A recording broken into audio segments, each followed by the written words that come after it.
Death is what you do every day when you go to sleep. So actually, I had a really, really fascinating interview with Riker W. about this topic. It will be published on his channel in the next few weeks, and it will also be available in our free library. We still have to see what it will be called. Of course, because we're in the past now, that's the future I'm talking about. So dying itself, death, is fundamentally simple in its origin. But on Earth, so much fear is instilled in you about dying through movies and stories people tell you that death can really seem disgusting. But it doesn't have to be that way. Normally, and this was still the case a few decades ago before the first big reset, death was actually celebrated and honored.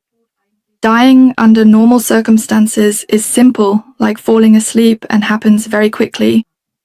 And normally, it's also the case that the soul already begins to say its goodbyes. It detaches from the body and dissolves the connecting bridges. And when the time comes to go, it happens in a snap of the fingers, and then it's out. So normally, death is something gentle, beautiful, pleasant, and truly like falling asleep. Truly like falling asleep. And the idea that it has to be as cruel and difficult as it is on Earth is part of the hypnosis. I'm trying to express this here as gently as possible. Everything you believe and see and are truly convinced of that it is that way will very likely become part of your experience. And if it exists as a potential can still be experienced. The way people die on Earth is part of the manifestation. It serves to feed and promote the stimulation and negative agenda of various entities and egregores that feed on suffering, pain, etc. Feed on it. And all of this is encouraged by the film industry and stories and the theatrical portrayal of how people die and how terribly they suffer in the end. And people manifest this for themselves. Souls manifest all of this for themselves. But it doesn't have to be that way. And I invite each and every one of you here not to be afraid of dying. Look at near-death experiences and reports.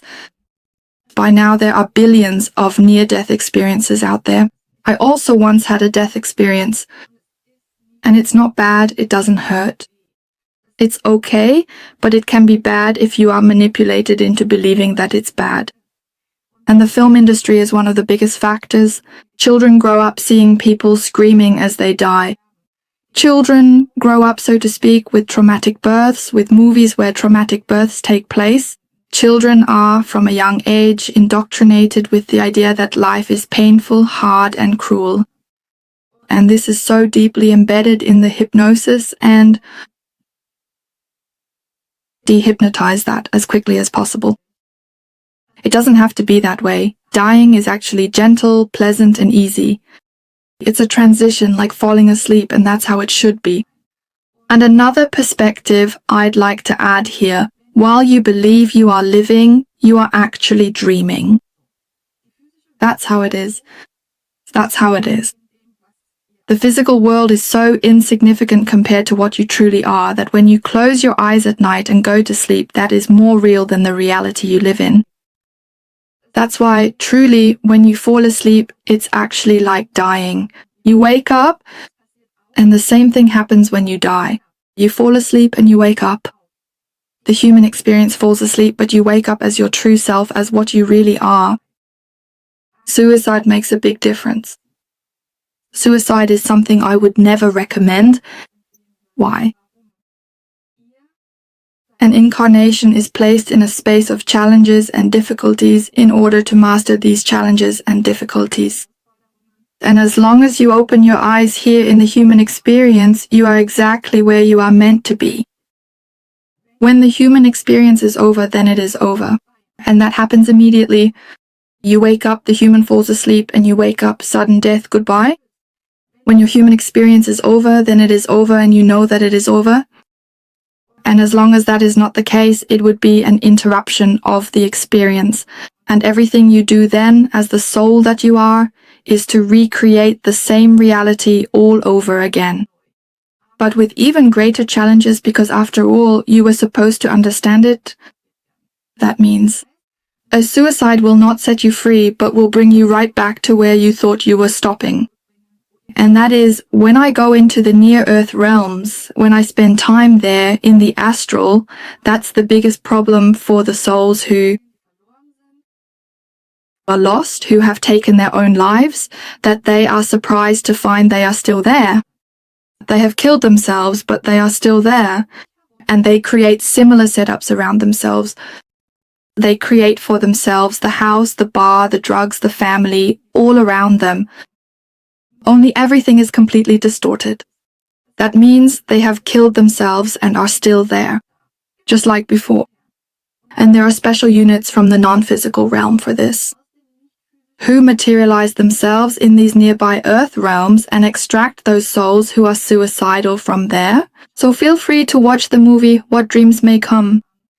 There is a lot of truth in this film, a lot of truth. And suicide is not a solution, it is only a prolongation of suffering.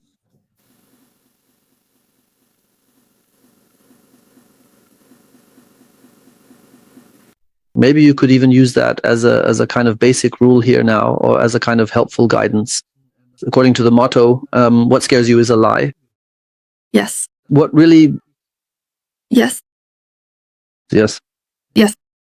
These incarnation traps exist because they were installed by you. Those who believe in them, those who are afraid, oh my God, then the light comes, don't go into the light. I could puke, sorry. When spiritually awakened people, conscious people, ask me such questions, I could just puke, honestly. I say, well, welcome to your world. Don't go into the light. Go right into the reincarnation trap. Please, goodbye. Believe it if you want. Maybe build up some new karma 2.0. Oh, no problem. Adios, amiga. We'll see each other in 1,000 lives on the other side. There are souls who really make things incredibly hard for themselves here on this earth. And then, let's say there's also this internal desire to be manipulated so strongly. And then they get the manipulation from the outside served up on a silver platter, and it's eaten up as if they'd paid 20,000 euros for the buffet. So, damn man, no, sorry for saying it like this, but if there's one thing that really pisses me off, it's the souls, the people who are so naive that they swallow, consume, and believe every bit of crap that's served to them, and then from that manifest the world. Yes, of course there are forces on this planet that want to keep their slaves and want the slaves to reincarnate again, and as quickly as possible at that.